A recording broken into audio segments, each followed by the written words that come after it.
الحمد لله نحمده ونستعينه ونستغفره ونؤمن به ونتوكل عليه ونعوذ بالله من شرور أنفسنا ومن سيئات أعمالنا ومن يهده الله فلا مضل له ومن يضلل فلا هادي له وأشهد أن لا إله إلا الله وأشهد أن محمدًا عبده ورسوله أما بعد فإن خير الحديث كتاب الله وخير الهدي هدي محمد صلى الله عليه وسلم وشر الأمور محدثاتها وكل محدثة بدعة وكل بدعة ضلالة وكل ضلالة في النار اللهم صل على محمد وعلى آل محمد كما صليت على إبراهيم وعلى آل إبراهيم إنك حميد مجيد اللهم بارك على محمد وعلى آل محمد كما باركت على إبراهيم وعلى آل إبراهيم إنك حميد مجيد أعوذ بالله السميع العليم من الشيطان الرجيم بسم الله الرحمن الرحيم الف لام میم ذلك الكتاب لا ريب فيه هدى للمتقين الذين يؤمنون بالغيب ويقيمون الصلاة ومما رزقناهم ينفقون والذين يؤمنون بما أنزل إليك وما أنزل من قبلك وبالآخرة هم يوقنون أولئك على هدى من ربهم وأولئك هم المفلحون۔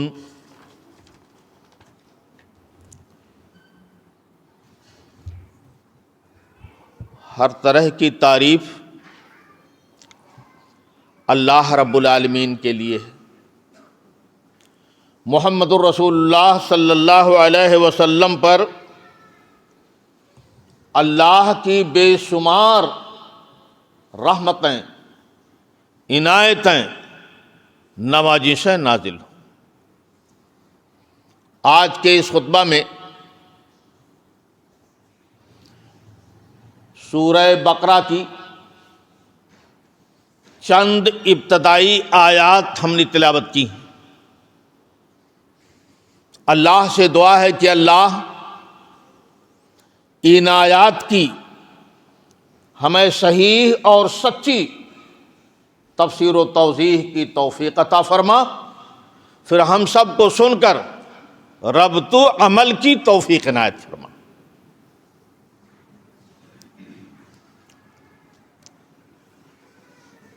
سورۃ البقرہ اس کا نام۔ بقرۃ مانا گائے۔ آگے چل کر اللہ نے اس سورہ میں ایک گائے کا ذکر کیا ہے، اسی مناسبت سے اس سورہ کا نام سورۃ البقرہ۔ وہ سورہ جس میں گائے کا بیان، گائے کا ذکر آیا۔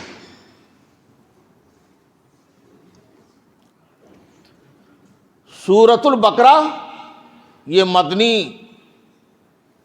دور کی صورتوں میں سے ہے، اور مدنی دور کے ابتدائی مرحلے میں یہ سورہ نازل ہوئی۔ البتہ اس سورہ کی بعض آیتیں حجۃ الوداع کے موقع پر مکہ میں نازل ہوئیں، لیکن نزول کے اعتبار سے وہ سب مدنی ہیں۔ ہجرت سے پہلے جتنی آیتیں، سورتیں مکہ میں نازل ہوئیں یا مکہ سے دور نازل ہوئیں وہ سب مکی، اور ہجرت کے بعد جتنی آیتیں، سورتیں مدینہ میں نازل ہوئیں یا مدینہ سے باہر وہ سب مدنی۔ دو طرح کی صورتیں پورے قرآن میں ہم کو ملیں گی، مکی، مدنی۔ یہ سورہ مدنی ہے۔ اس سورہ کے فضیلت کے تعلق سے نبی کائنات جناب عربی محمد رسول اللہ صلی اللہ علیہ وسلم نے فرمایا لا تجعلوا بیوتکم مقابر فإن الشیطان ینفر من البیت الذی تقرأ فیہ سورۃ البقرہ، اپنے گھروں کو قبرستان نہ بناؤ۔ جس گھر میں سورۃ البقرہ پڑھی جاتی ہے اس گھر میں شیطان داخل نہیں ہوتا، جس گھر میں سورۃ البقرہ پڑھی جاتی ہے اس گھر سے شیطان بھاگ جاتا ہے، رکتا نہیں۔ یہ اس کی فضیلت ہے، اور بہت ساری فضیلتیں۔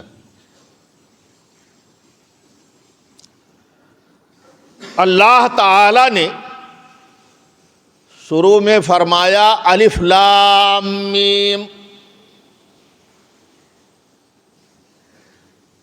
یہ حروف مقطعات میں سے ہیں، اس کا نام حروف مقطعات ہے، یعنی الگ الگ یہ حروف پڑھے جاتے ہیں۔ جیسے علم نہیں پڑھا جائے گا، الف لام میم الگ الگ کر کے پڑھا جائے گا۔ حدیث میں آتا ہے کہ اگر کسی نے پڑھا الف لام میم تو ہر حرف پر 10 نیکی، ایک حرف پر 10 نیکی، گویا 30 نیکی اس کو ملی جس نے الف لام میم کہا، 30 نیکی ملی۔ اس سے آگے نبی کائنات جناب عربی محمد رسول اللہ صلی اللہ علیہ وسلم سے اور کچھ ثابت نہیں۔ ہمارے مفسرین نے ان حروف مقطعات کا ترجمہ اپنی طرف سے کچھ کیا ہے، لیکن یہ ان کی اپنی منمانی ہے، یہ ان کے آراء ہیں۔ نبی نے اس بارے میں کوئی نشاندہی نہیں کی ہے، صحیح سند سے ثابت نہیں ان کا معنی۔ ان کا معنی، مطلب، مفہوم صرف اللہ کو پتا، اللہ ہی جانتا ہے۔ کسی مقصد کے تحت اللہ نے ان کا معنی، مطلب، مفہوم نہیں بتایا بندوں کو، اس سے ہم کو کچھ لینا بھی نہیں ہے۔ اس کا معنی، مطلب، مفہوم ہم لوگوں کے سمجھ میں آئے یا نہ آئے، اس سے ہمارا کوئی تعلق نہیں۔ کیوں؟ یہ چیلنج ہے، اور چیلنج کے لیے ضروری نہیں اس کا معنی جانا جائے۔ دعویٰ، چیلنج، پورے قرآن میں اللہ نے 2 طرح کا چیلنج پیش کیا ہے پوری دنیا کے سامنے جی، مجمل، مفصل۔ مجمل شارٹ کٹ، کوڈ بھاشا، مفصل تفصیل کے ساتھ خلاصہ۔ 2 طرح کا چیلنج قرآن کی صداقت پر اللہ نے پورے قرآن میں پیش کیا ہے، مجمل، مفصل۔ اور دونوں چیلنج کا جواب کسی نے اب تک نہیں دیا، اور نہ قیامت تک کوئی انشاءاللہ دے سکے گا، کیونکہ یہ خدائی چیلنج ہے، یہ اللہ کا چیلنج ہے، کسی انسان کا نہیں۔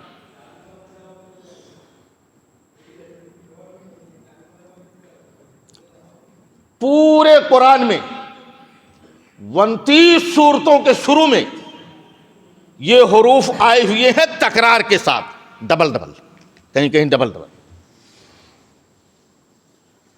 14 مقامات پر اس طرح کے حروف آئے ہیں پورے قرآن میں۔ الف لام میم، الف لام را، تا سین میم، عین سین کاف، کاف یا عین صاد، نون کاف تا ہا یاسین وغیرہ۔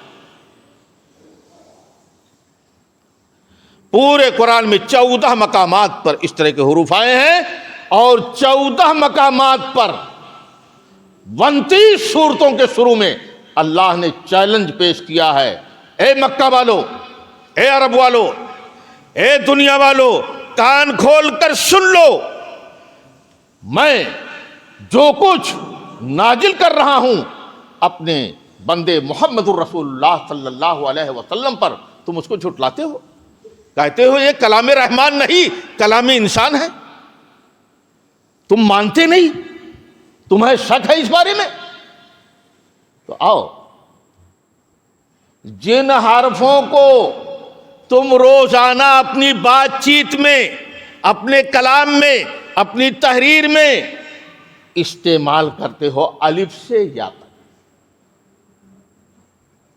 الف با تا سا یا تک، جن 29 حرفوں کا، 28 حرفوں کا تم استعمال کرتے ہو اپنی بات چیت میں روزانہ، اپنے کلام میں روزانہ، اپنی گفتگو میں روزانہ، اور اپنے تقریر اور تحریر میں روزانہ، انہی حرفوں میں سے چھانٹ کر کچھ حرفوں کو میں نے نکال لیا ہے اور بنا دیا ہے چیلنجی۔ بتاؤ، اگر یہ انسان کا کلام ہے تو بولو نا، بتاؤ نا، اس کا معنی کیا ہوتا ہے؟ بتاؤ، بولو کیا ہوتا ہے اس کا معنی؟ کسی نے کوئی جواب اس کا نہیں دیا، نہ اب تک کسی نے دیا، نہ قیامت تک کوئی اس کا جواب دے سکے گا۔ واقعی یہ اللہ کا کلام ہے، یہ کتاب رحمان ہے، کلام رحمان ہے، وحی الہی ہے، محمد الرسول اللہ صلی اللہ علیہ وسلم پر یہ کتاب نازل ہوتی رہی آہستہ آہستہ، یہاں تک کہ 23 سالوں میں یہ کتاب نبی کی زندگی میں مکمل ہوئی۔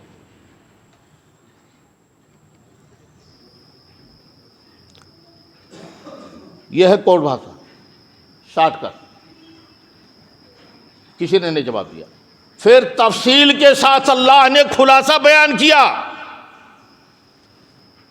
اے مکہ والو، عرب والو، دنیا والو، سن لو کان کھول کر، وَإِن كُنتُمْ فِي رَيْبٍ مِّمَّا نَزَّلْنَا عَلَىٰ عَبْدِنَا فَأْتُوا بِسُورَةٍ مِّن مِّثْلِهِ۔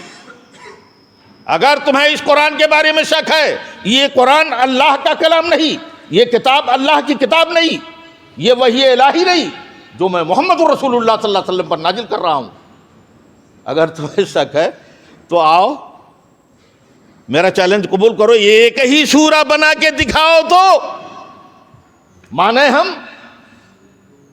اگر انسانی کلام کہہ رہے ہو تو تم بھی انسان ہو، اور جو حرف بات چیت میں اپنے استعمال کرتے ہو روزانہ، انہی حرفوں کو چاٹ کر بنایا ہوں میں۔ اس کا معنی بتاؤ کیا ہوتا ہے؟ بتاؤ، ایک ہی سورہ بنا کے دکھا دو۔ اگر اکیلے نہ کر سکو تو بلا لو اپنے ہمنوا مددگاروں کو، اور بلا کر بناؤ، اکٹھا ہو کر بنا کے دکھاؤ، ایک ہی سورہ دکھا دو۔ اس چیلنج کو کسی نے اس وقت قبول نہیں کیا، اور نہ اب تک کسی نے کیا، اور نہ انشاءاللہ قیامت تک کوئی اس چیلنج کو قبول کر سکے گا، کیونکہ واقعی یہ چیلنج اللہ کی طرف سے ہے۔ اللہ کے چیلنج کو قبول کرنا گویا اپنے آپ کو ہلاکت میں ڈالنا، اللہ سے ٹکرانا گویا اپنے آپ کو ہلاکت میں ڈالنا۔ تو یہ اللہ کی طرف سے چیلنج ہے۔ پورے قرآن میں 2 طرح کے چیلنج اللہ نے پیش کی۔ جب اس چیلنج کا جواب کسی نے نہیں دیا تو اللہ نے خود ہی فرمایا، ذالک الکتاب۔ اب یہاں ایک گرامر میں لے چل رہا ہوں آپ کو۔ ذالکہ معنی وہ، اور ہوا معنی بھی وہ، ہاذا معنی یہ کتاب جو بھی پڑھتا ہے اس کے ہاتھ میں ہوتی ہے۔ یہاں اللہ کو یہ کہنا چاہیے تھا حاضل کتاب لا ریب فیہ، یہ کتاب، لیکن اللہ نے حاضل کتاب نہیں کہا۔ اللہ کو یہ کہنا چاہیے ہو الکتاب ہو، لیکن اللہ نے ہو الکتاب بھی نہیں کہا۔ یہاں کیا کہا اللہ نے؟ ذالک الکتاب۔ ہوا اس وقت بولا جائے گا جب سامنے آدمی جا رہا ہو تو اس کے بارے میں ہم کہیں گے ہوا کیا یہ وہی ہے؟ اور ذالکہ اس میں اشارہ بعید ہے، بہت دور کے لیے بولا جاتا ہے۔ یہ ذالکہ بتا رہا ہے زمینی کتاب نہیں ہے، آسمانی کتاب ہے۔ ذالکہ کا اشارہ ڈائریکٹ لوح محفوظ کی طرف ہے۔ اے مکہ والو، عرب والو، دنیا والو، سن لو کان کھول کر، ذالک الکتاب، وہ کتاب ہے لوح محفوظ والی، یہ زمینی کتاب نہیں ہے۔ تم کہتے ہو یہ نبی اپنی طرف سے کچھ کہہ رہے ہیں، ایسا نہیں ہے۔ ذالک الکتاب، یہ قرآن لوح محفوظ والی کتاب ہے، جو لوح محفوظ سے ڈائریکٹ سمائے دنیا پر نازل کی گئی، اور وہاں بیت العزہ میں رکھ دی۔ بیت العزہ جیسے کعبہ ہے، ویسے آسمانی دنیا پر ایک گھر ہے اللہ کا، اور وہ بھی فرشتے اس میں عبادت کرتے ہیں، اسی بیت العزا میں یہ قرآن رکھ دیا گیا، اور وہاں سے بتدریج آہستہ آہستہ موقع بموقع حالات کے مطابق محمد الرسول اللہ صلی اللہ علیہ وسلم پر اللہ نازل فرماتا رہا، یہاں تک کہ 23 سالوں میں یہ قرآن مکمل ہو گیا۔ تو ذالکہ کا مطلب سمجھ میں آیا، یہ لوح محفوظ والی کتاب، اسی لیے اللہ نے یہاں ذالکہ استعمال کیا، ھذا نہیں استعمال کیا ہے۔ اور ترجمہ کرنے والے، اب آپ تھوڑا سا سوچیں گے کہ ترجمہ تو یہی سب کرتے ہیں مفسرین کہ یہ کتاب، یہ وہ کتاب ہے، یہ وہ کتاب ہے، یہ کہاں سے نکلا؟ تو میرے بھائی اگر گرامر میں جاؤں گا بات لمبی ہوگی، اصل میں یہ ہے ھذا، یہاں مبتدا جو ہے محذوف ہے، ھذا الف لام میم ذالک الکتاب لا ریب فیہ، اصل عبارت اس طرح، ھذا وہاں محذوف ہے، چھپا ہوا ہے، اس لیے ترجمہ یہی کیا جائے گا یہ وہ کتاب ہے لوح محفوظ والی جو سمائے دنیا پر ڈائریکٹ نازل ہوئی لوح محفوظ سے، وہاں سے آہستہ آہستہ محمد رسول اللہ صلی اللہ علیہ وسلم پر کتاب نازل ہوئی۔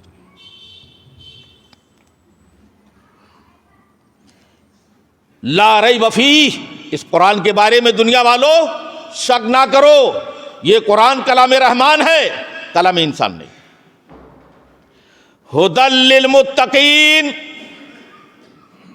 اللہ نے فرمایا اس قرآن سے ہدایت انہی کو ملتی ہے جن کے دلوں میں اللہ کا ڈر ہے، جن کے دلوں میں اللہ کا خوف ہے، جو متقی پرہیزگار ہیں، انہی کو اس کتاب سے ہدایت، جس کے دل میں ڈر ہی نہیں اللہ کا، وہ اس سے ہدایت بھی نہیں پائے گا۔ اور ہدایت کا جو طالب ہوتا ہے اللہ ہدایت اسی کو عطا فرماتا ہے، ہر کسی کو نہیں، اور یہ اللہ کے اختیار میں ہے، جسے چاہے اللہ ہدایت عطا فرماتا۔ اب یہاں سے اللہ نے مومن کی کچھ صفت بیان کی ہے کہ متقی کہتے کس کو ہیں، متقی ہیں کون اور مومن ہیں کون، اللہ نے وہ صفت یہاں بیان کی ہے، چند صفات کا ذکر ہے یہاں، اور صفتیں ہیں لیکن چند صفتوں کا ذکر اللہ نے اس میں کیا ہے۔ لوگ آتے تھے، دھوکہ دیتے تھے، کہتے تھے ہم اسلام لے آئے ہیں، قبول کر لیے، مسلمان یقین کر لیتے تھے، دھوکے کھا جاتے تھے، پھر جا کر راز و نیاز کی باتیں ادھر ادھر کہتے تھے۔ کچھ ایسے تھے 2-4 دن رہتے دکھاوے کے لیے بھیس بنا کر، اس کے بعد الگ ہو جاتے، اس طرح کے بھی تھے۔ تو اللہ تعالی نے ان کی کچھ صفتیں اہل ایمان کو بتائیں، اے ایمان والو تمہارے پاس جو بھی آتا ہے کہہ دیتا ہے میں مسلمان ہوں، مان لیتے ہو؟ تو سنو، کچھ صفتیں بیان کر رہا ہوں، اگر یہ صفتیں ان کے اندر موجود ہوں تو سمجھ لو ہاں یہ مومن ہے، یہ متقی بندے ہیں، مان لو۔ اگر یہ صفتیں ان کے اندر نہیں ہیں تو پھر سمجھ لو یہ دھوکہ دے رہا ہوں۔ پہلی صفت اللہ نے بیان کی، الذین یؤمنون بالغیب، مومن کی پہلی صفت یہ ہے کہ اندیکھی باتوں کو وہ مانتے ہیں، وہ چیزیں جو ہماری نظروں سے اوجھل ہیں، پوشیدہ ہیں، ہم انہیں نہیں دیکھ رہے ہیں۔ مومن کا ایمان ان باتوں پر بھی ہے جن کی تائید محمد الرسول اللہ صلی اللہ علیہ وسلم نے کی، اور جن باتوں کو اللہ کے نبی نے بتایا، ایمان ان پر ہے، دیکھیں یا نہ دیکھیں، دیکھنا ہمارے لیے شرط ہے۔ ہمارے نبی نے کہہ دیا ہم نے مان لیا، دیکھنا ہمارے لیے شرط نہیں ہے کہ نہیں ہم بغیر دیکھے ایمان نہیں لائیں گے نا۔ ہمارے پیغمبر نے بتایا وجود باری تعالی، اللہ موجود ہے، عرش اعظم پر ہے، اس کی قدرت پوری دنیا میں، ہم نے مان لیا۔ ہمارے پیغمبر نے بتایا کہ اللہ کے پاس بے شمار فرشتے ہیں جن کی تعداد صرف اللہ کو معلوم ہے، حوریں ہیں، جنت ہے، جہنم ہے، عذاب قبر، ثواب قبر برحق ہے، مرنا ہے اور قیامت کے دن حساب دینا ہے۔ ان تمام باتوں پر ہمارا ایمان ہے، ہم دیکھیں یا نہ دیکھیں، ہمارے لیے دیکھنا شرط نہیں. ہمارے پیغمبر نے کہا ہم نے مان لیا، بس. صحیح دلیل یہی ہے کہ پیغمبر نے جو کچھ بتایا ہم نے مان لیا. ہم نے تو اللہ کو بھی نہیں دیکھا، نبی کو بھی نہیں دیکھا. ہم سب کا ایمان اور مضبوط ہے الحمدللہ کہ بن دیکھے ہم اللہ کو بھی مان رہے ہیں اور بن دیکھے نبی کے فرمودات پر عمل کرتے ہوئے ہم مان رہے ہیں. تو الذین یؤمنون بالغیب، پہلی صفت مومن کی یہ ہے کہ وہ غیبی باتوں کو مانتے ہیں، یعنی وہ چیزیں کہ جن کی نشاندہی نبی پاک صلی اللہ علیہ وسلم نے کی ہے، آپ نے بتایا ہے، ہم ان کو مانتے ہیں. ہم دیکھیں یا نہ دیکھیں ہمارے لیے دیکھنا شرط نہیں. دوسری صفت اللہ تعالی نے بیان کی، وَيُقِيمُونَ الصَّلَاةَ. مومن کی دوسری صفت یہ ہے 5 وقت کی نماز پابندی کے ساتھ باجماعت اول وقت پر سنت رسول کے مطابق ادا کرتے ہیں. اور وہ نماز جس کے بارے میں نبی کائنات جناب عربی محمد رسول اللہ صلی اللہ علیہ وسلم نے فرمایا صلو کما رأیتمونی وصلی، نماز ایسی پڑھو جیسی میں پڑھتا ہوں، میری طرح نماز پڑھو تو وہ نماز ہوگی. اسی نماز کا مطالبہ اس میں ہو رہا ہے.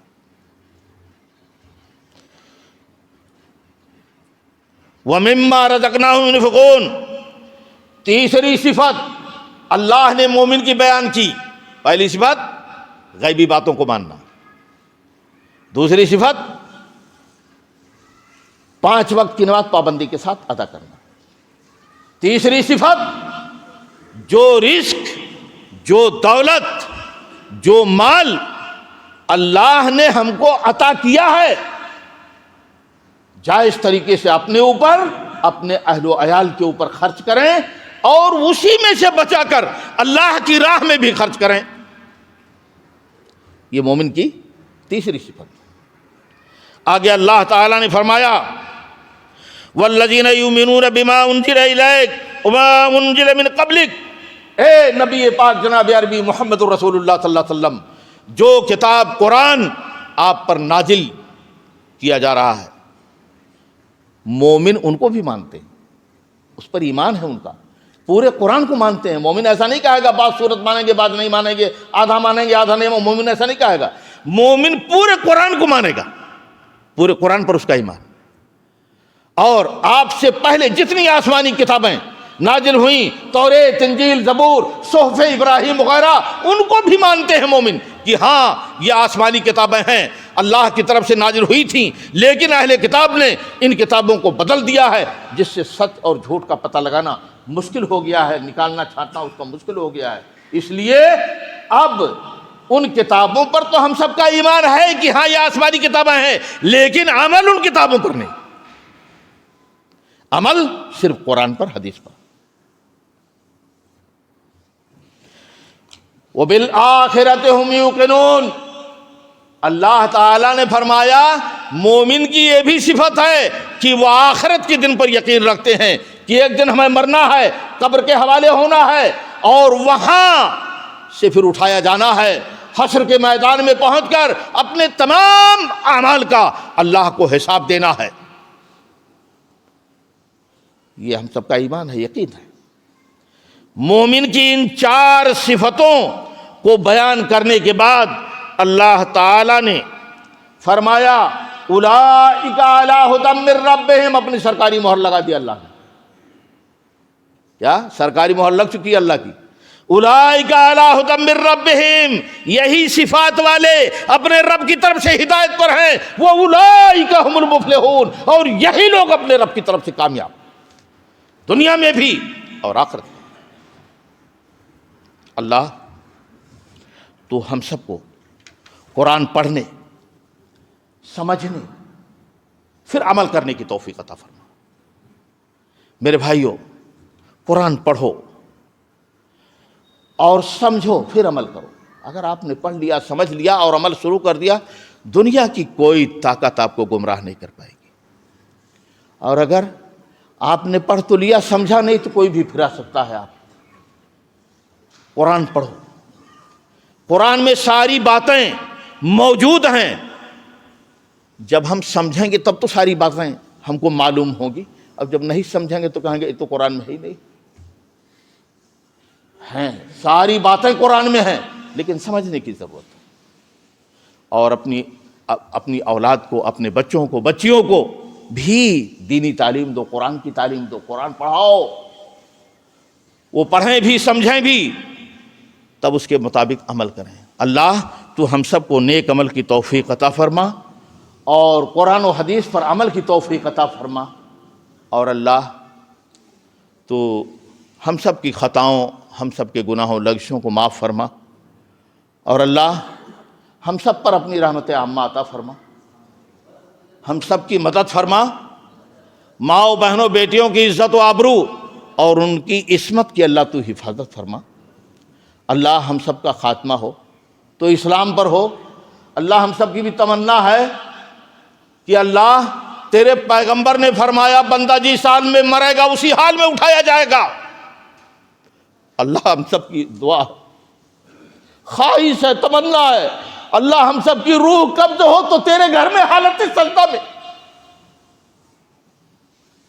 تیرے ذکر میں، تیرے شکر میں، تیرے فکر میں، تاکہ زیادہ کچھ دلیل پیش کرنے کی ہم کو نوبت نہ آئے اور دنیا دیکھ لے کہ یہ بندہ ذکر الہی میں مشغول تھا۔ اللہ ہم سب کو صحیح طریقے سے قرآن اور حدیث پر عمل کی توفیق عطا فرما، شرک سے، بدعات سے، گمراہیوں سے اللہ تو بچا۔